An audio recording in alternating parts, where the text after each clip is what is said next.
En un ambiente sin riesgos es una utopía, pero no hacer los esfuerzos requeridos para evitarlos sería una gran irresponsabilidad.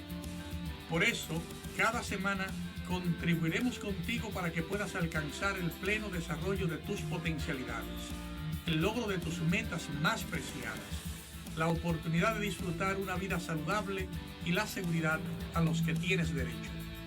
Contribuiremos proactivamente con el desarrollo sostenible que mereces. Es mejor prevenir.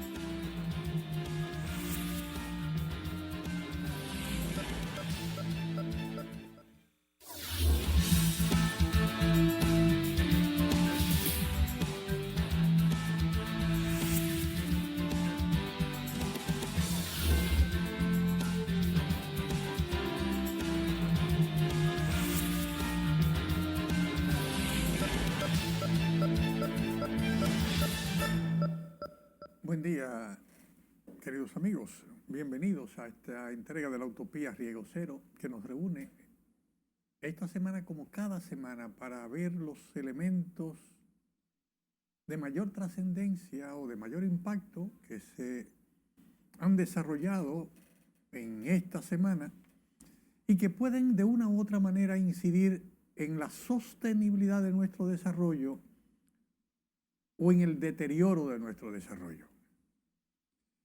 Hay indicadores que marcan el nivel de desarrollo de nuestros países, la calidad de vida, la calidad del aire, los niveles de contaminación, los indicadores de mortalidad materno-infantil, los indicadores de ingreso de las personas, los indicadores del nivel educativo que tenemos. O sea,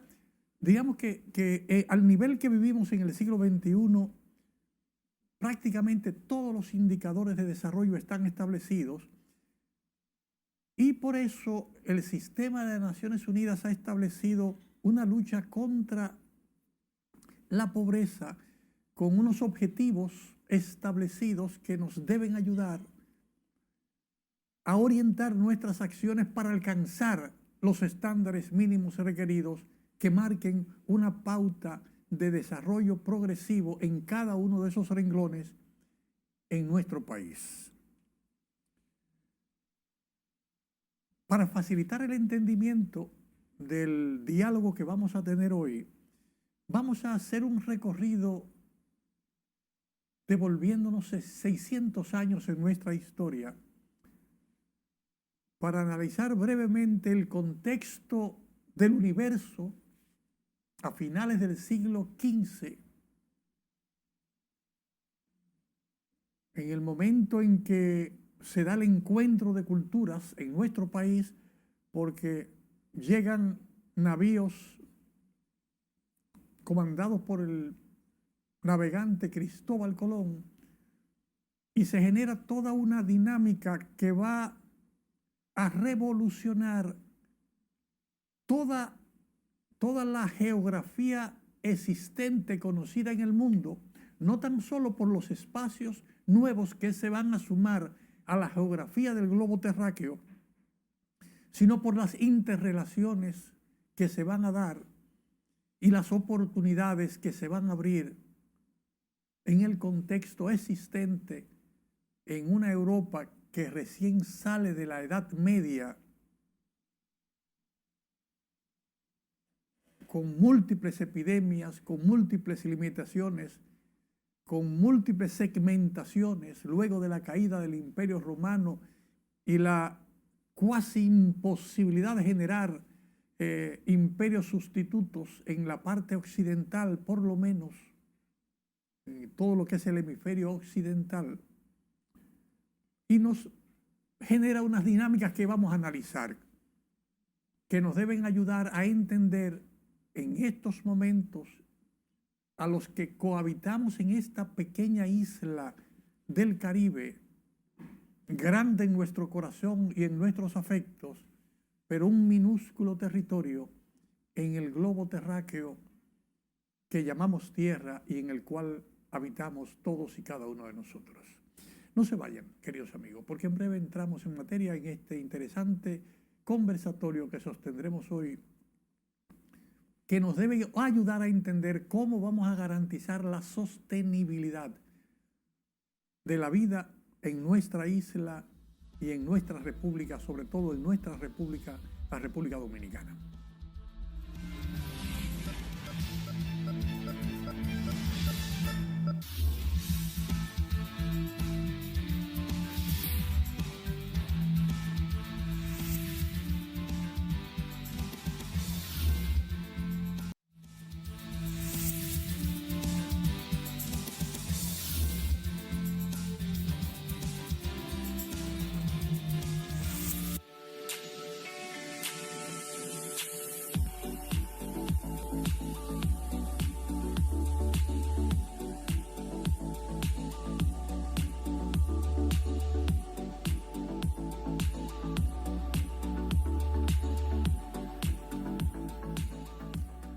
Queridos amigos, como prometido, nos encontramos a finales del siglo XVI, del siglo XV, en una Europa que recién está saliendo del feudalismo y del oscurantismo que significa la Edad Media, donde de una manera inexplicable todo el arte, todo el progreso, todo el conocimiento que aportaron los imperios griego, romano, chino, indios, todos esos, los imperios persas, todo el conocimiento que permitió tener una biblioteca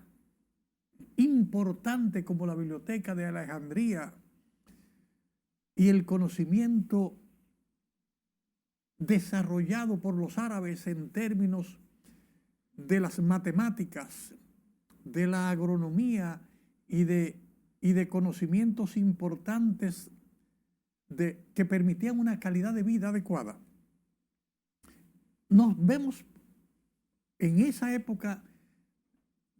donde las principales poblaciones, los principales territorios de la que hoy conocemos como la Europa continental e insular estaban sometidos a epidemias, guerras intestinas, enfrentamientos, señores feudales luchando por mantener el control del territorio en una lucha por constituir reinos y futuros imperios, luchan por sobrevivir en un territorio en crisis. En ese contexto se da el encuentro de las naves españolas con poblaciones de otros países, como lo era su comandante Cristóbal Colón, cuando llegan y descubren un nuevo mundo para ellos, porque es un nuevo mundo que los llena de esperanzas, sanidad ecológica, medio ambiente agradable, un ambiente propicio para la vida, a diferencia de lo que generó las poblaciones, las ciudades desarrolladas en el viejo continente, sin tener las previsiones del agua y el saneamiento o el hacinamiento mismo de las ciudades, producto del manejo inadecuado de desechos sólidos, a una vida comparada con el paraíso descrito en las Sagradas Escrituras, que se experimentaba en esa época o experimentaban en esa época las poblaciones originarias que vivían en nuestro territorio. En ese momento, la esperanza surge en Europa, sobre todo en España, y junto con España, a los reinos incipientes de Inglaterra y los reinos incipientes de Francia, Holanda, los Países Bajos en sentido general, se suman en una carrera vertiginosa que domina España, asentándose desde un virreinato en este pequeño trozo de tierra, en nuestro territorio, en la isla La Hispaniola, y crea, no tan solo aporta riquezas y orientación, sino que aporta ilusión, aporta la convicción de que hay oportunidades para vivir y para progresar para los países, para organizar sus armadas, para prepararse, para recomponer sus fuerzas y sus espíritus, sino también para las propias personas que ven en la aventura de embarcarse al nuevo continente, nuevo para ellos, porque América, nuestro continente hoy americano, eran tierras que existían desde el mismo origen de nuestro planeta, pero aisladas de la masificación y de las guerras que se daban en el viejo continente, con un modelo de vida que facilitaba, guardando las distancias, las posibilidades de vivir de manera adecuada en el marco de las circunstancias de cada una de las generaciones que venían desarrollándose. Sobre todo en nuestra isla, que con un gobierno aborigen, con reglas establecidas claramente, dedicados a vivir de lo que aportaba la naturaleza, no agrediéndola, sino tomando lo que ella ofrecía para vivir en una lucha día a día, sin la ambición de destruirla supuestamente por tener una mejor vida. Que es lo que lleva a Europa, a la Europa de la época de los griegos y Alejandro Magno, o de la época de los romanos, o la época de los egipcios, a una lucha permanente contra el vecino, una destrucción de lo que existiera para generar un dominio en otra parte, comandado por algún estado que había estado dominado.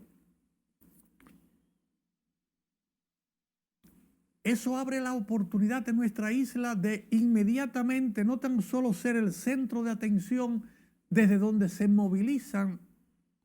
todas las misiones que van a explorar las tierras del continente, salvo una parte que eran exploradas por los portugueses. Todo el resto estaba en un mandato para que los españoles pudieran explorarlo. Y en una lucha con los españoles se desarrolla una lucha de los países nórdicos con Inglaterra a la cabeza y con la participación de Holanda, Dinamarca, suecos, nórdicos, anglosajones y los franceses. América se vuelve el territorio de la esperanza y de las posibilidades. Unas esperanzas que pronto se consolidan en el desarrollo de dos grandes imperios, o tres grandes imperios, digámoslo así, que comienzan a regir en la parte occidental y con gran influencia en la parte oriental del universo, comienzan a incidir en la toma de decisiones, constituyéndose en el siglo XVI el imperio español como el imperio dominante en nuestra historia universal, siglo XVI. Luchan desde el inicio los ingleses con sus barcos preparados para defenderse, atacar y defenderse, barcos piratas o denominados piratas o barcos corsarios, como denominaban a los barcos de los franceses, en una lucha permanente por evitar que España pudiese bloquear, controlar todas las áreas, todos los territorios y abrirse un espacio de desarrollo mientras se componían las piezas, los acuerdos de alianzas en Europa para evitar dentro de lo posible las guerras o los enfrentamientos mediante acuerdos familiares que se desarrollaron y que aún hoy permanecen desarrollándose en el esquema monárquico mundial. Pero en esa época, los ciudadanos comunes, los ciudadanos como usted y como nosotros, que vivían en Europa, acababan de salir de un vasallaje de la época feudal, y el que no se mantenía como un vasallo de un señor feudal que había logrado sobrevivir a esa etapa y vivía en la ciudad, podía ser un ciudadano, pero un ciudadano a pie, sin derecho, sometido como un siervo al monarca todopoderoso, sobre todo cuando se consolida cada vez más la monarquía y llega a la etapa de la monarquía absoluta, impuesta, donde el Estado era el soberano. El rey determinaba, conjuntamente con determinados sectores, sobre la vida y las posesiones de cada una de las personas. Ese es el escenario que se presenta cuando en este territorio el cacique Guarocuya, sobreviviente como niño a la matanza de Jaragua en el 1504, cuando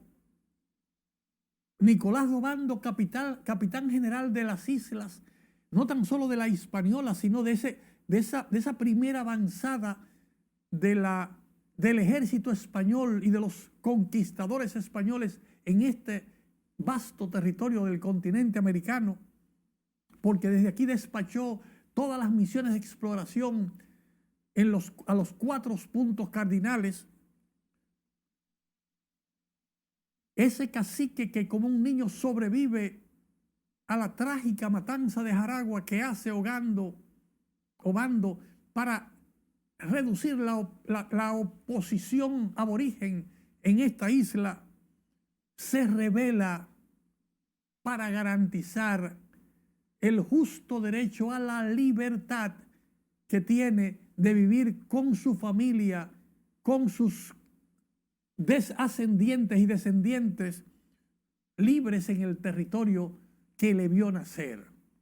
Una lucha por la libertad de los pueblos aborígenes en la isla que va a trascender mucho más allá de sus planes originales, convirtiéndose no tan solo en una lucha por la libertad de los aborígenes, sino en la semilla que germinó posteriormente, enseñando a todos los afrodescendientes que fueron traídos y vendidos como esclavos en este territorio, pero enseñó también a españoles, ingleses y franceses que cohabitaron en este territorio con ese escenario, que era posible enfrentar con éxito el poder omnímodo del monarca de turno de cualquiera de los imperios. Una semilla que se da, tiene su primer triunfo en el acuerdo que se firma con Barrio Nuevo en nuestra isla, luego de 14 años de guerra incesante, una guerra que lo convirtió en el primer guerrillero de América. Vamos a ver cómo esa experiencia del primer guerrillero de América incide en lo que somos hoy, no tan solo en esta isla, sino lo que somos hoy en el mundo entero. Porque esa semilla que sembró Enriquillo con sus gestas libertarias, sus luchas por la libertad, contribuyeron indiscutiblemente en las luchas por la libertad en el mundo entero. En breve continuamos con ustedes.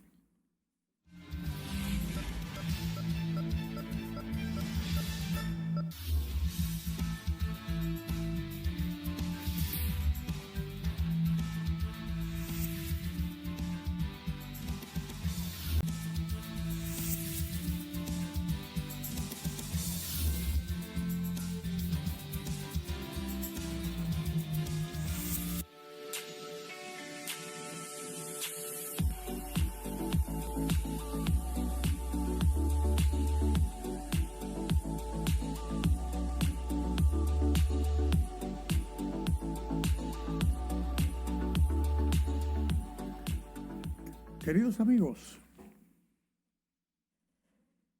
siguiendo en ese momento histórico en que las elecciones del cacique Guarocuya, al promover la primera rebelión exitosa contra un imperio, el imperio dominante en el mundo en esa época, en este territorio,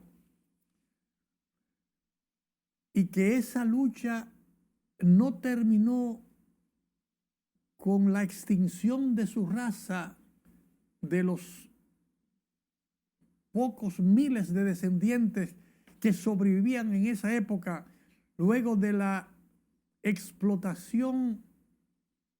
intensiva a que se vio sometida en las 4 o 5 décadas anteriores. En este territorio se deben marcar y debemos nosotros tomar conciencia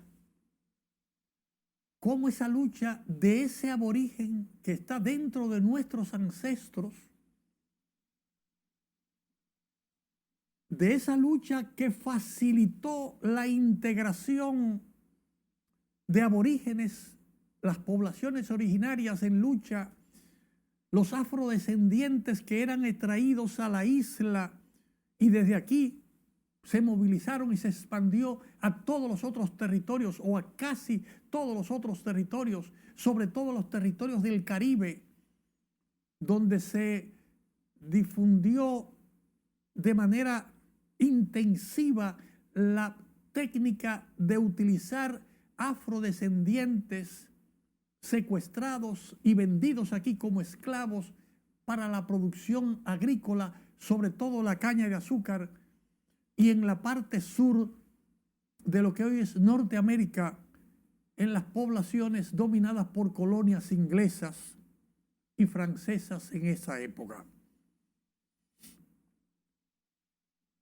Las rutas que trazó Enriquillo con su conocimiento tanto de la geografía de la isla como de la metodología, las tácticas que utilizaba el gobierno o los ejércitos españoles en esa época, que se fundamentaban en atacar usando arcabuces, caballos y perros como sus 3 elementos importantes para que una sola persona pudiera controlar a un grupo de los siervos o esclavos que servían en las plantaciones agrícolas o mineras, porque él descubrió que usando las rutas en las orillas de los ríos abundantes, con mucha agua y con bordes pantanosos de esta isla, impedía al español perseguirlos con los perros y los caballos, porque esos se inutilizaban en esa área. Y eso le daba la ventaja de poder desplazarse a pies con las situaciones limitadas que tenían montañas arriba, y montañas arriba esa misma agua que corría en el río había construido cavernas que desembocaban en cuevas. Luego de miles de años, esa agua corriendo en la piedra caliza, suave o la dura de nuestro territorio, constituyendo en unas cuevas con una boca externa a donde podían llegar, pero sobre todo conectada con una cantidad de cavernas que movilizaban miles de metros, kilómetros por debajo de la tierra a todo aquel que llegara a la cueva y se desplazara en la escapada buscando la libertad. Esas rutas que combinan las orillas pantanosas de los ríos, las bocas de las cuevas y las cavernas que los mueven kilómetros arriba, lejos de los persecutores, facilitó que aborígenes de toda la geografía de la isla pudieran movilizarse en el 1519 hacia la Sierra del Bauruco sin estar disponible o al alcance de las fuerzas españolas tan pronto ellos entraban en la primera cueva, porque eso inmovilizaba, impedía que con la técnica, con la táctica que usaban los españoles para pelear, no podían implementarla en esas condiciones descubiertas y establecidas en la técnica de guerrillas, de guerra de guerrillas, definida por el cacique Guarocuya, posteriormente bautizado como Enriquillo, el primer guerrillero de América. Afortunadamente, los afrodescendientes en su lucha también por la libertad se sumaron a esa lucha con los aborígenes y sobrevivieron por la magnitud de la gente que había y sobre todo porque en ese ejercicio desde el mismo nacimiento del siglo XVI nace la estirpe que hoy conocemos como dominicana. El mulato caribeño que nace de esa mezcla, de ese collage que se da de aborigen, afrodescendiente, hispanodescendiente, francodescendiente y anglodescendiente. Sobre todo, ese aborigen que nace a la luz de la interrelación que se da de todas las poblaciones de diferentes etnias que conviven en el territorio y que en condiciones difíciles luchan por su libertad, genera esa generación de mulatos que hoy constituye la población mayoritaria de las islas caribeñas y de algunos sectores continentales donde la diáspora que surge de estos territorios se asienta y contribuye de manera significativa en la producción, en el desarrollo y también en la lucha por la libertad. Porque cuando aquí en el 1519 se da esa rebelión con éxito, no se encuentra en ningún otro lugar de América una rebelión con la trascendencia y el éxito permanente de las jornadas emprendidas, porque no en todos los territorios se presentaban las condiciones de tener ríos caudalosos con orillas pantanosas que tuvieran a corta distancia,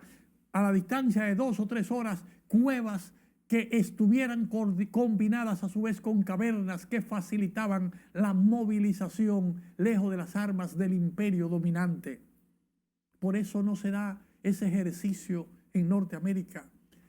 en raros casos en Suramérica o en Centroamérica y con más limitaciones en África o en Europa. Las grandes extensiones de terreno permitían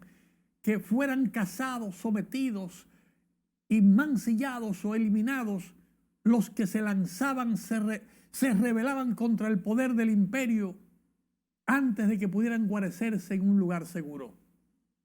Salvo en el siglo XVI, en esta pequeña isla donde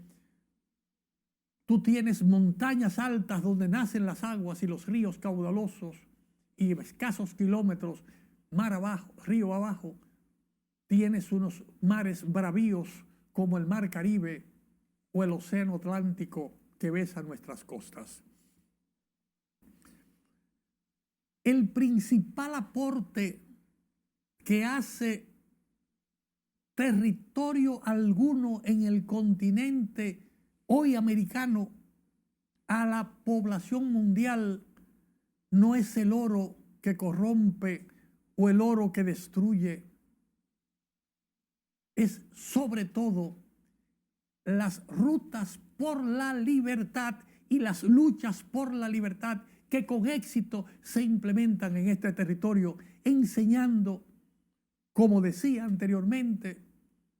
a aborígenes, afrodescendientes, españoles, franceses e ingleses, a la gente del pueblo de cada uno de esos imperios,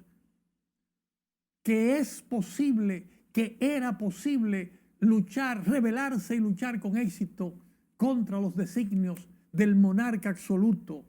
que con sus garras imperiales pretendía mantener sometidos a su ley a las poblaciones de sus territorios. Desgraciadamente, la historia nuestra no cuenta ese componente, no cuenta que el valor más importante que se tuvo fue desde el siglo XVI enseñar que la lucha por la libertad era posible. No se vayan, queridos amigos, puesta en valor esa hipótesis. Vamos a seguir en el segmento siguiente analizando las rutas que nos llegan al futuro presente que hoy tenemos y las opciones que tenemos en nuestra República Dominicana de consolidar y conservar esa libertad, ese progreso y ese éxito que nos viene legado desde esa lucha de Enriquillo por la libertad en nuestro territorio. En breve con ustedes.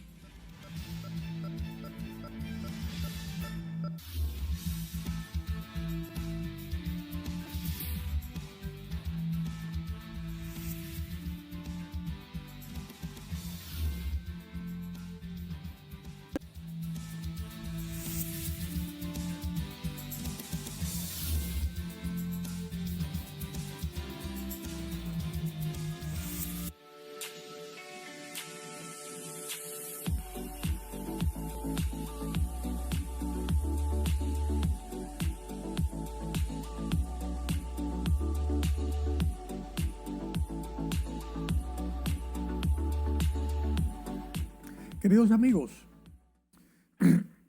al comenzar este segmento, queremos partir de la premisa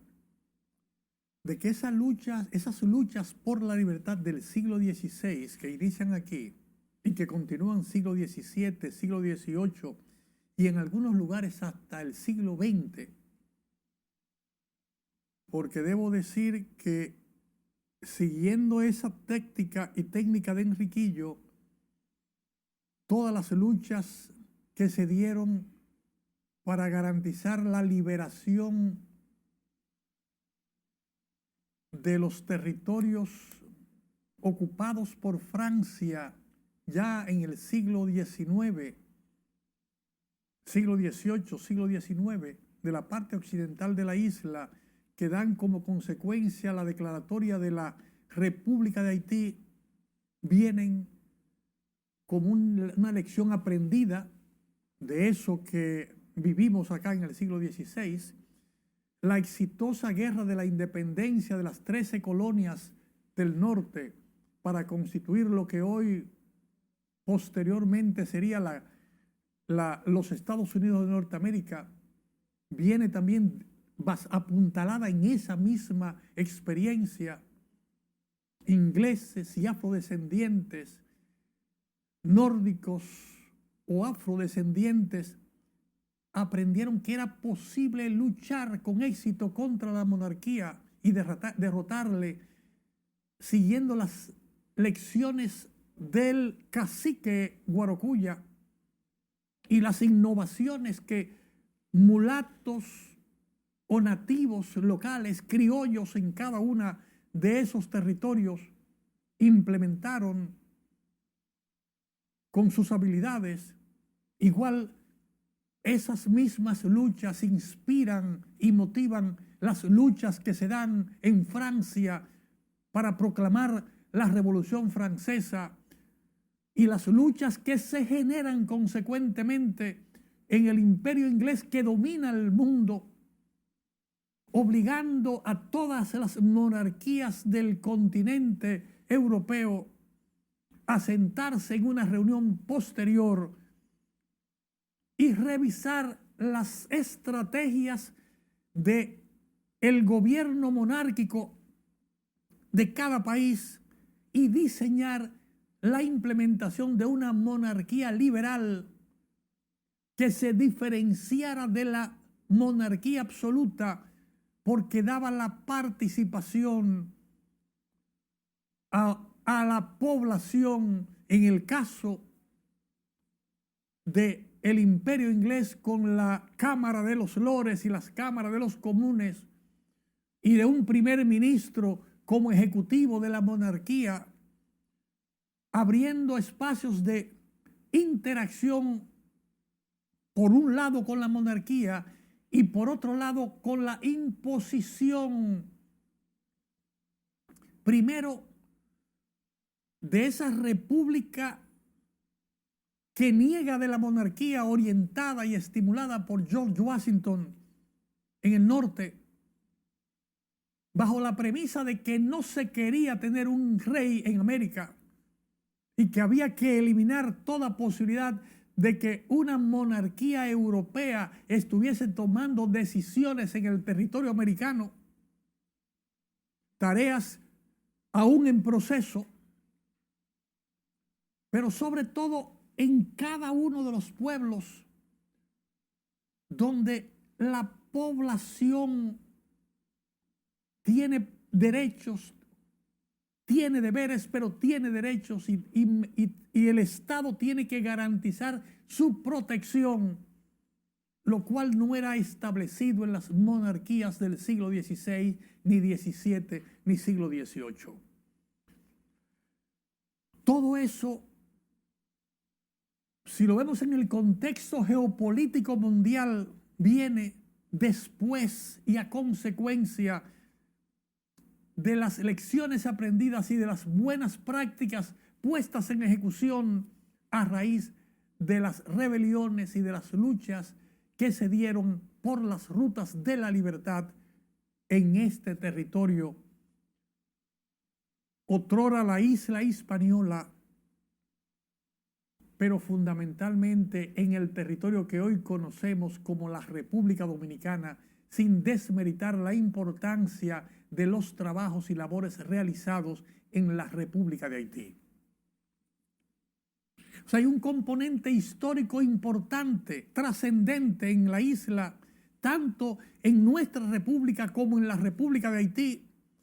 que debe llevarnos a reflexión y a entendimiento por qué la comunidad internacional,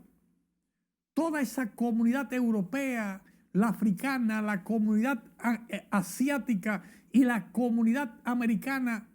tiene tan alta valoración y es tan trascendente lo que ocurre en esta isla. Y es porque una gran cantidad de los ancestros, de aquellos que hoy viven,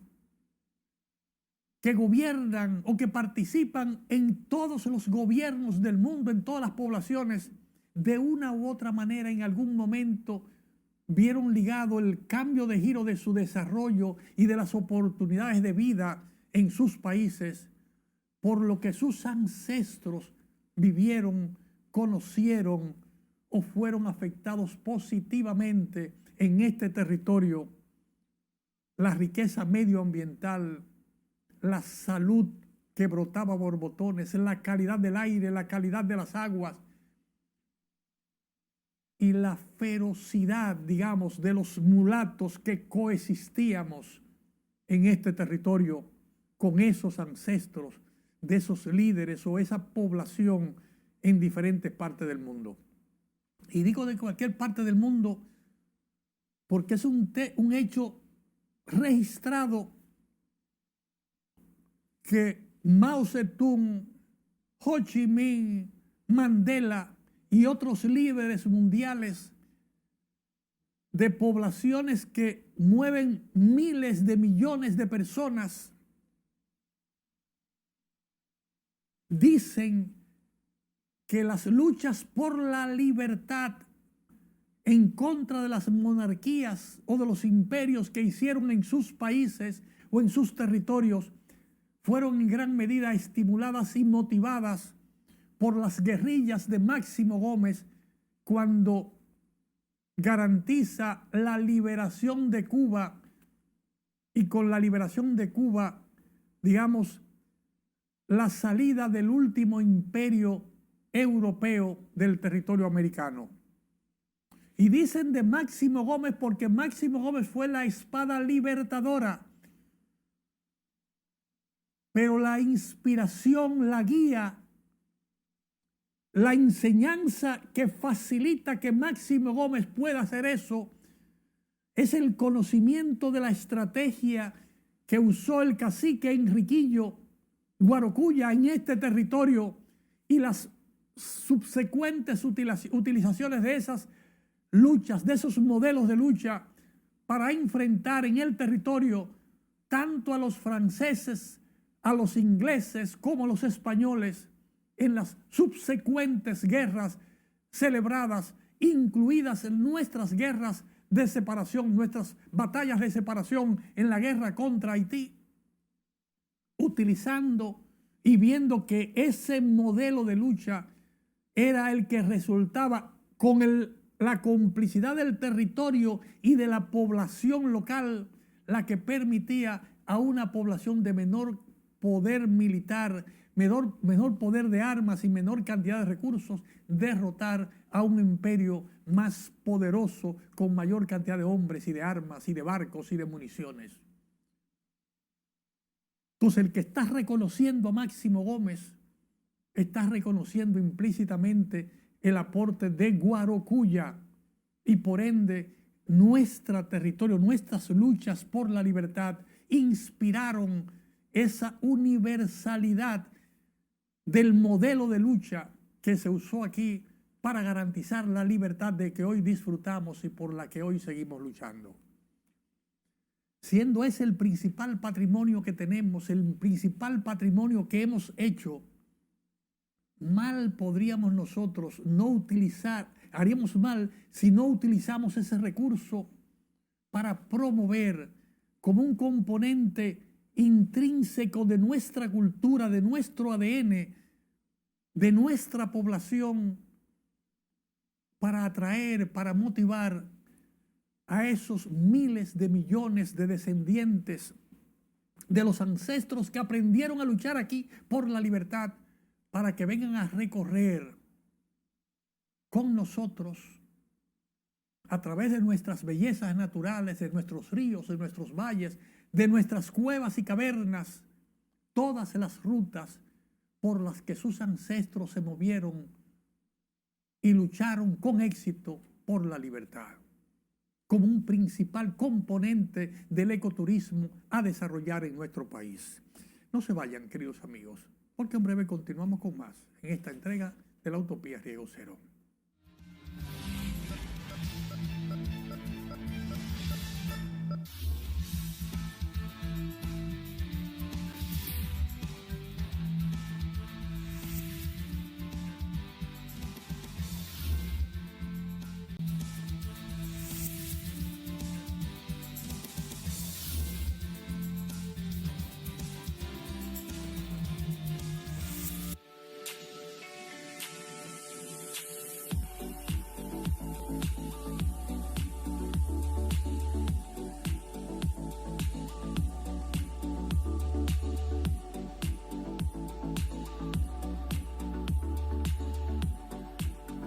Queridos amigos, en la parte final de esta entrega queremos dedicarlo al contexto de la isla en la que vivimos, partiendo de una premisa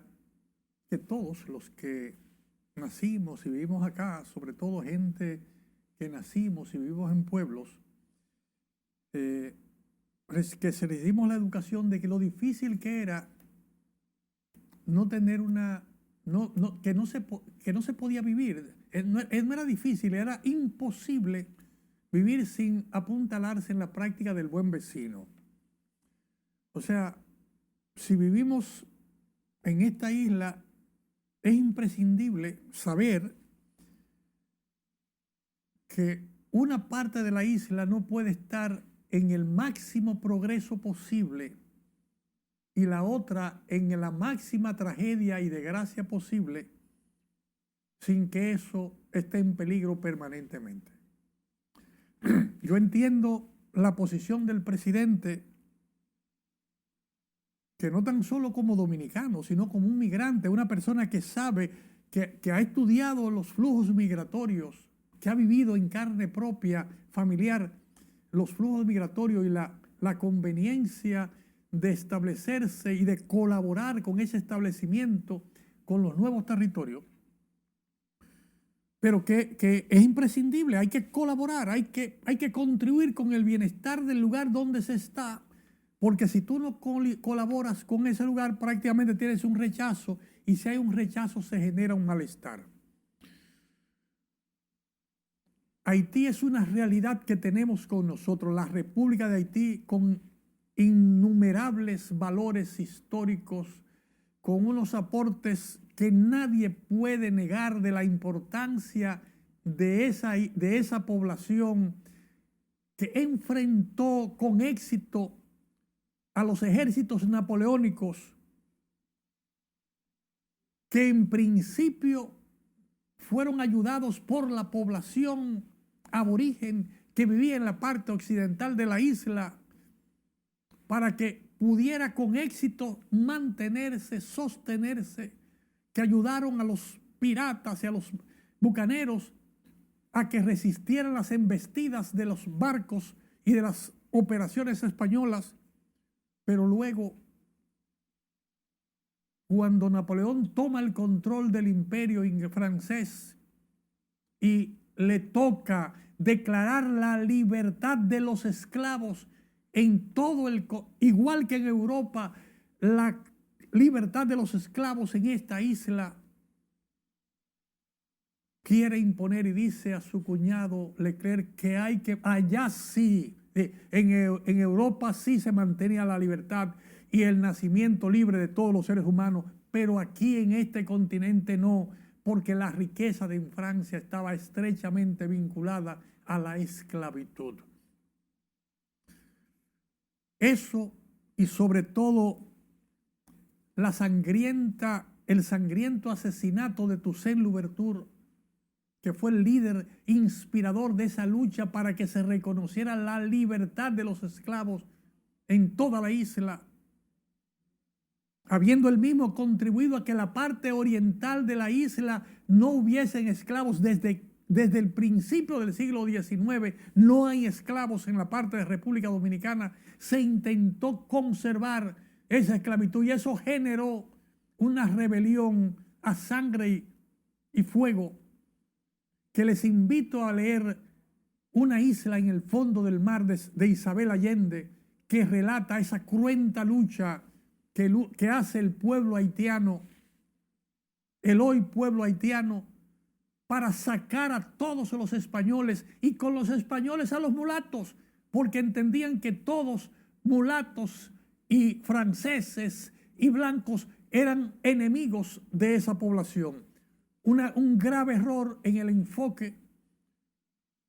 porque de una lucha por la libertad pasa a una lucha de segregación, que yo entiendo en gran medida está superada en el día de hoy, y que nos obliga a nosotros los dominicanos a ser tan compromisarios como ellos en intentar movilizar todas las ayudas que sean posibles, localizar para contribuir al restablecimiento de la paz, de la seguridad y la tranquilidad en todo el pueblo haitiano. Y quiero poner al terminar esta entrega que hay posibilidades. El primer gran aporte que ha hecho la República Dominicana es contribuir a la formación de casi 3 millones de ciudadanos haitianos comprometidos con su país, interesados en su país, para que hayan tenido la formación académica, profesional, sectorial en nuestro territorio, que estoy seguro que si trabajamos adecuadamente podemos involucrarlos, organizarlos, apoyarlos, para que ellos puedan ser la fuerza motora de los cambios que tienen que darse en Haití. En segundo lugar, hay una diáspora que vive en Santo Domingo, con la que hay que sentarse, una diáspora haitiana, para que pueda inspirar y motivar a toda la diáspora haitiana, que alrededor del mundo es sumamente poderosa,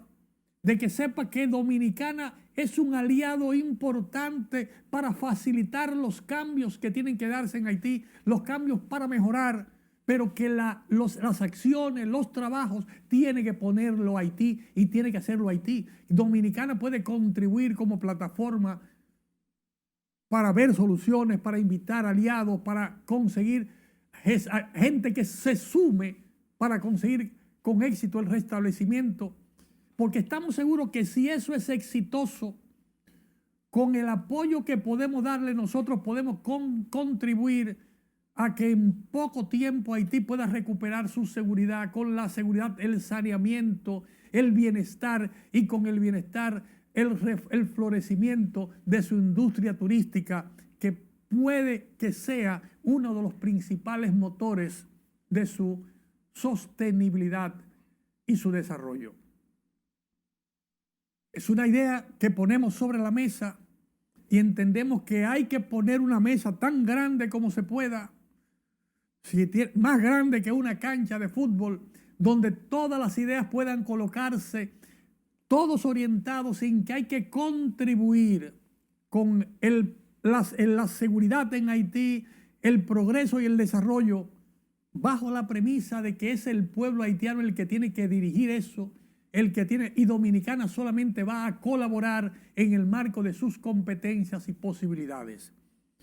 Y hay múltiples ejemplos, múltiples buenas prácticas, lecciones aprendidas ya en el país que pueden ayudarnos a resolver el problema de la salud materno-infantil en Haití, el problema de la vivienda en Haití, el problema de la seguridad alimentaria en Haití, el problema de la producción agrícola, de la reconstrucción de su aparato productivo nacional. Hay muchos ejemplos, muchas buenas prácticas y mucha gente bien intencionada que estamos seguros estaría dispuesta a sentarse para aportar con la colaboración de líderes haitianos, de líderes de la diáspora haitiana y sobre todo de líderes de la comunidad internacional para lograr esos objetivos. Desde la Utopía quedamos a la disposición cuando las personas con la competencia de vida quieran avanzar en esa dirección. Hasta la próxima, queridos amigos. Nos encontramos en otra entrega de la Utopía Riesgo Cero por estos mismos canales y a esta misma hora la próxima semana.